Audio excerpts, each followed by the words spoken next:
Good evening and welcome to the news at 5. I'm Olumide Macaulay. Nigerians are mourning the loss of a true statesman and diplomatic doyen, Dr. Christopher Kolade, who passed away at the age of 92. A service of songs and night of tribute held in his honor at the iconic National Theatre in Lagos. President Tinubu, who was represented at the event, described Dr. Kolade as a man of immense integrity, humility and vision, who left an indelible mark on the nation's history. Other prominent Nigerians also highlight Dr. Kolade's distinguished career in broadcasting and diplomacy, as well as his tireless advocacy for corporate governance and social justice.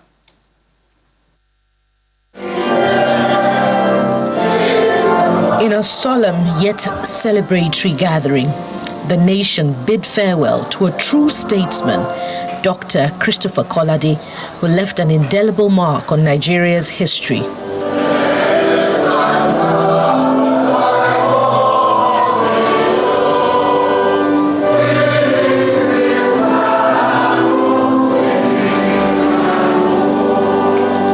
The service of songs and tributes night was a fitting homage to a life of unwavering dedication, integrity, and service to humanity. As the mournful melodies fill the air, friends, family, and well-wishers honor the legacy of this diplomatic doyen. President Tinubu, represented by his Chief of Staff, Mr. Femi Gbajabiamila, eulogized Dr. Kolade as a paragon of virtue, whose life was a masterclass in humility, vision, and excellence. We do not mourn Dr. Kolade because we know, and the evidence abounds, that he lived a good life of service to God and country, and he showed abundant compassion for humanity in his endeavors. Our grief, he says, stems from knowing that with his passing, our nation has lost the talents, experience, and courage of a principled, progressive, and passionate individual. For Mr. President, Dr. Kolade now belongs to the ages. He prays that his legacy of uncommon service to our nation and humanity inspire all of us and future generations. That the grace and mercy of God comfort the family and friends he leaves behind. The gathering was a testament to the profound impact of Dr. Kolade's life, with eminent personalities from various walks of life sharing heartfelt tributes. Former President Olusegun Obasanjo reminisced about his cherished friendship with Dr. Kolade. Chris and I have come a long way.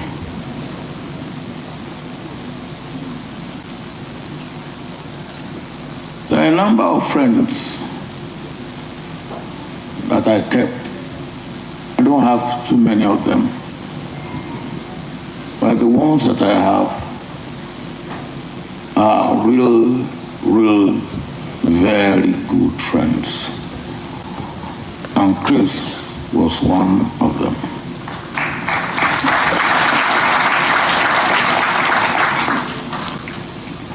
Chris doesn't angle for anything. I had to beg him, persuade him to accept to be the Nigerian High Commissioner in London.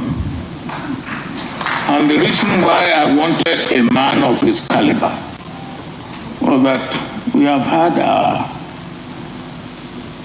differences with Britain on South Africa and on Namibia and the last vestiges of colonialism. And we got that right, and the Queen even came here to bless Chogom. And I wanted somebody who will help us to maintain that. Not only that, we have the largest number of Nigerians in diaspora today in the UK.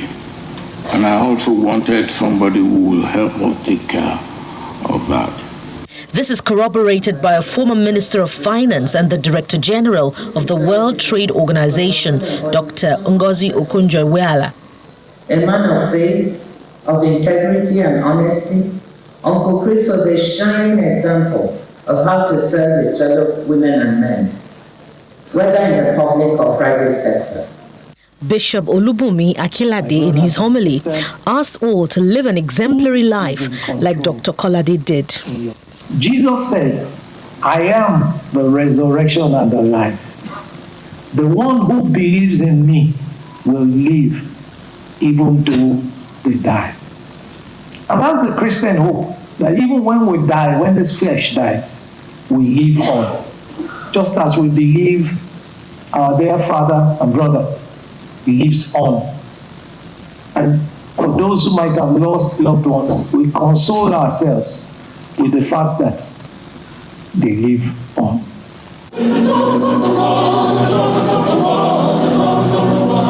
As the ceremony drew to a close, the echoes of soul-stirring hymns and musical performances lingered, a poignant reminder of the void left by Dr. Kolade's passing.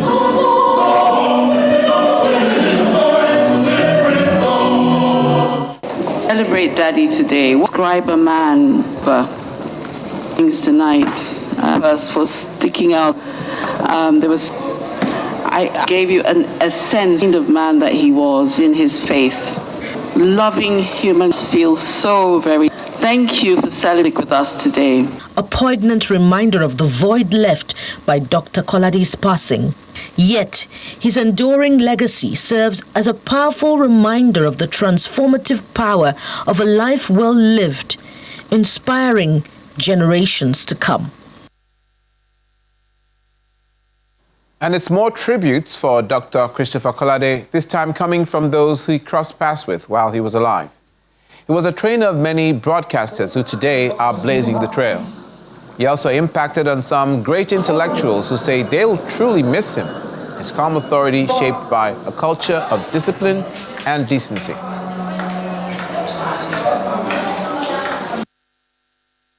He taught that leadership begins with listening and that success without integrity is just noise. Long after the lectures were gone, he never stopped teaching. When something went wrong on channels, my phone would ring. His voice calm but firm. John, I just saw something on your station. You can do better than that. And always, he was right. He didn't scold, he guided. He cared enough to call, to remind us that the standard must never sleep. He believed in me. He believed in us.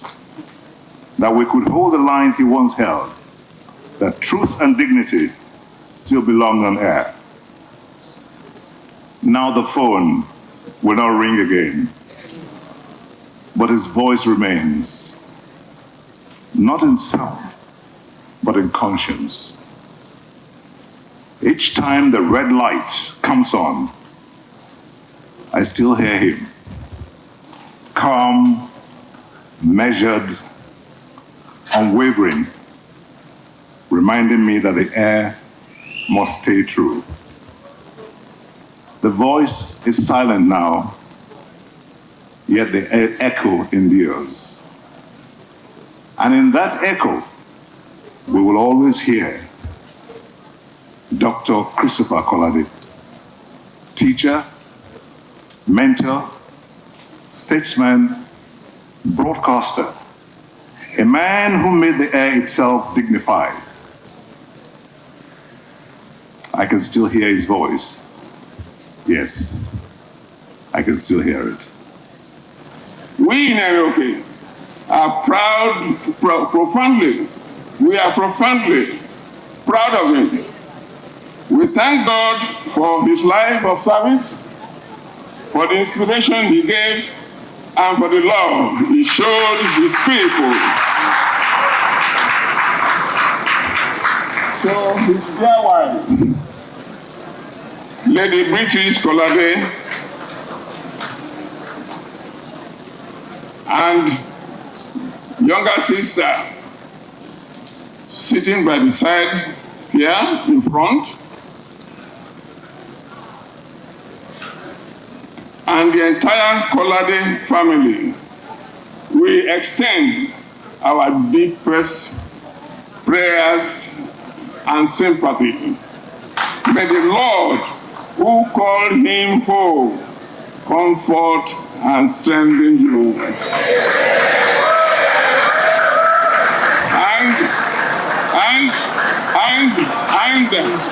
And as the scripture says, hear the scripture. And as the scripture says, the memory of the righteous is blessed. Sir Kolade's memory is blessed. May the blessed memory of Sir Dr. Christopher Kolade continue to inspire the nation of Nigeria, continue to inspire the churches of Nigeria, and all our communities wherever they are. He was humble, debonair, cosmopolitan, elegant. He was modest, he was witty, intelligent, good-natured, versatile, charismatic, diligent, patient, a good listener, punctual, trustworthy, God-fearing, and of course, fatherly in every sense of the word. Ambassador Dr. Christopher Kolade, CON, our own CK, will forever live in our hearts, in our minds, because he was a good leader of people, Mr. Integrity, Mr. Punctuality. He was a mentor, a great business leader of our times, with extraordinary endowment. He was also a teacher, motivator, and realist, and an embodiment of godliness and contentment.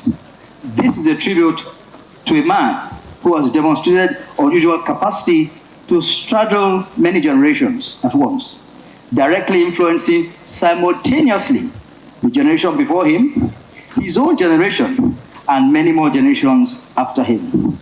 Baba Christopher Kolade Akasike, as is fondly known to us in Kadri family, a sage of integrity in Nigerian business life, has left an indelible mark, as his legacy is still visible for succeeding generations to admire.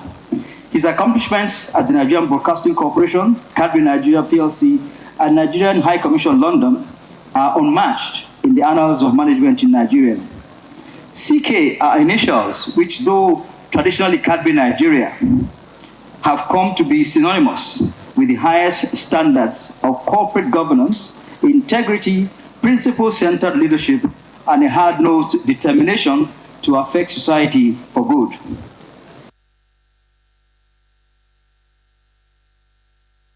And commiserations doubtless continue. Elsewhere, Nobel laureate Professor Wole Soyinka has announced the revocation of his visa to the USA. Professor Wole Soyinka made this known today during a meeting with journalists at Kongi's Harvest Gallery, Freedom Park, Lagos Island. The Nobel laureate says the U.S. consulate informed him of the revocation in a letter dated October 23, 2025. He expressed surprise and confusion over the decision, stating that he was unaware of any wrongdoing that could have led to the revocation. He believes the action is linked to his criticism of U.S. President Donald Trump and his policies. Professor Soyinka had previously torn up his U.S. green card in protest after President Trump's 2016 election victory and had declined a U.S. consulate invitation for a visa re-interview in September 2025, citing the date's historical significance as the anniversary of the 9/11 attacks.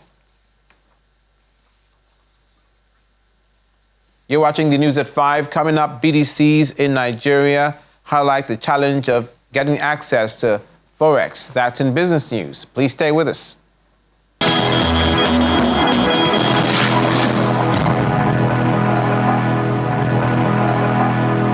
Welcome back. You're watching the news at 5. The Federal Inland Revenue Service, the FIRS, is urging all Nigerians to prepare to obtain a tax identification number and file tax returns monthly. The special advisor to the FIRS, chairman on tax matters, Mr. Abubakar Yasser, stated this during a meeting on the new Tax Act in Abuja. He explained that the reform will take effect from January the 1st, 2026. The session provided an opportunity to clarify grey areas and emphasize the role of civil society in enlightening citizens about the new regime. This engagement between officials of the Federal Inland Revenue Service and members of a coalition of civil society organizations under the banner of Partnership for Amplified Voices is part of a sensitization on the new tax laws. The engagement aims to address some misconceptions surrounding the new tax law and ensure better understanding of the laws. This one is simply corporate governance. And what it means is that when we have improved corporate governance system at NRS level, it means that the interest of the taxpayers will be protected. Meaning that we now have people in the law. Right now, the people that are working with the chairman at this level are not in the law.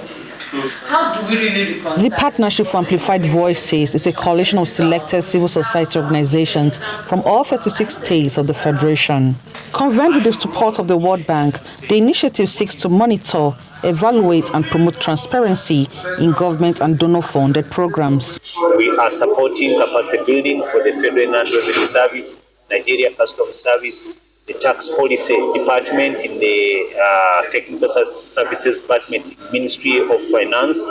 We are supporting the change management and communication agenda, but we also are saying that tax mobilization is great, but government needs also to be supported to ensure that all the fiscal frameworks are actually becoming stronger and better, that way accountability to the people happens, and if accountability happens, there's a better social contract that is evolved between Nigeria and the people and the citizens, and tax morale will improve and tax collection will become much better than what we have today.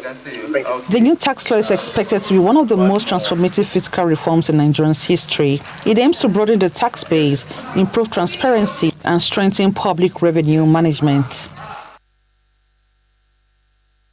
The National Inland Waterways Authority is embarking on an exercise to create a path for safe navigation by boat users as water hyacinth, the invasive aquatic weed, takes over most of the stretches of the country's waterways. Area manager of NIWA, engineer Sarat Brema, stated this in Ikorodu, Lagos, where the weed is constituting a major havoc to boat users, causing the NIWA team to embark on a clean-up exercise. It says the menace, which always comes about during the rainy season, has greatly hampered navigation and could pose even greater dangers to users if not extricated.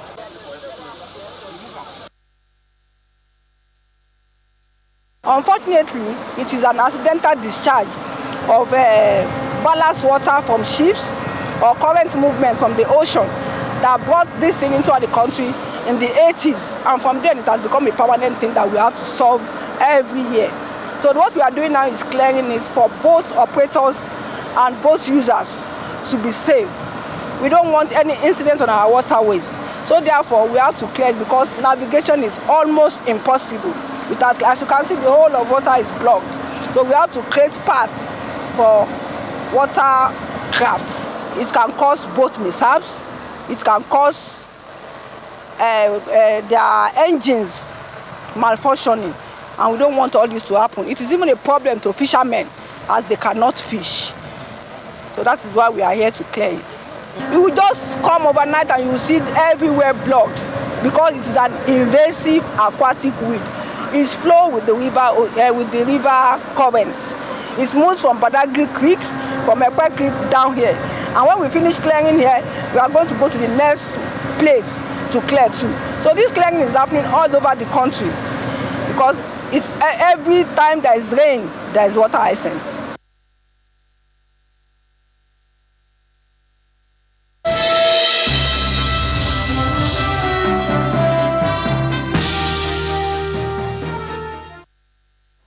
Welcome to Business News. Microinsurance penetration in Nigeria's informal sector remains very low in spite of the significant opportunity and high vulnerability of the population within that space.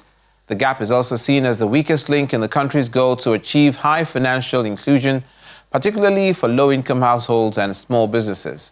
The managing director of Stanbic IBTC Insurance, who was a guest on our Business Morning program, identified and proposed some solutions to the major barriers. Insurance aspects. One thing is that our regulator has been able to come up with the guidelines in terms of the microinsurance, and when you look at the lower end of the pyramid, that's where they fall into. And then we are talking about financial inclusion, whereby Nigerians, and anywhere they are, they'll be able to take up insurance products. And we know that insurance is all about protection, no matter the smallest assets that you can talk about, when you have insurance in place. If there's fire, if there's special perils, if there's theft, insurance can be able to cover it.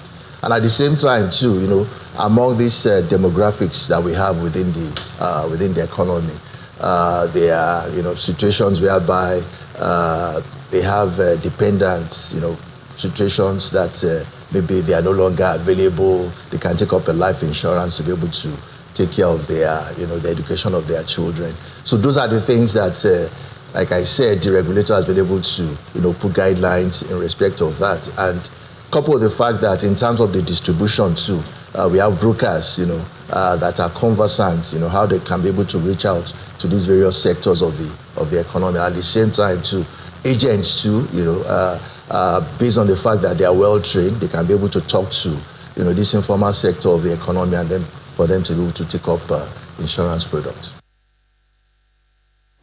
The Association of Bureau de Change Operators of Nigeria, APCON, has raised concern over the difficulty of licensed BDCs to get dollars in the foreign exchange market amidst the continued rise in the nation's gross forex reserves.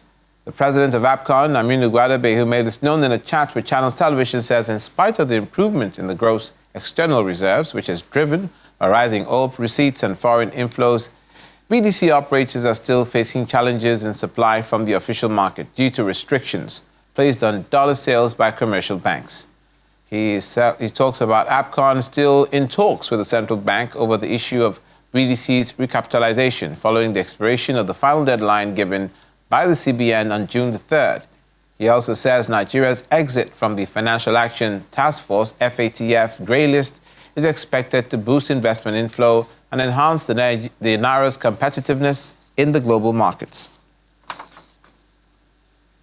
So for some company news, transnational corporation TransCore, a leading listed conglomerate, has released its third quarter earnings result for the periods ended September the 30th.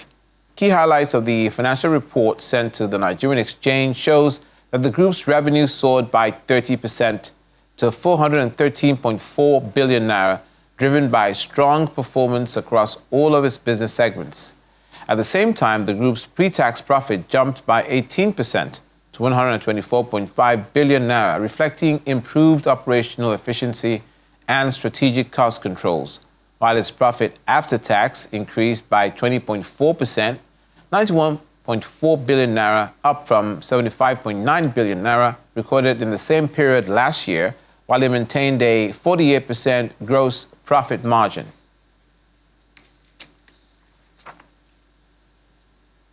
And finally, outside our shores in business, U.S. multinational tech giant Amazon says it plans to cut as many as 30,000 corporate jobs beginning from today, as the company pares expenses and compensates for overhiring over the peak period of the pandemic. The figure represents a small percentage, however, of its 1.55 million total employees, but nearly 10% of roughly 350,000 corporate employees. This will mark Amazon's largest job cut since the late 2022, when it started to eliminate around 27,000 positions. Sources at the company say the layoffs may affect a variety of divisions, including human resources, operations, devices and services, as well as Amazon's web services. Amazon has been trimming smaller number of jobs over the past 2 years across multiple divisions. That's it on the news at 5. Thank you for watching. I'm Olumide Macaulay.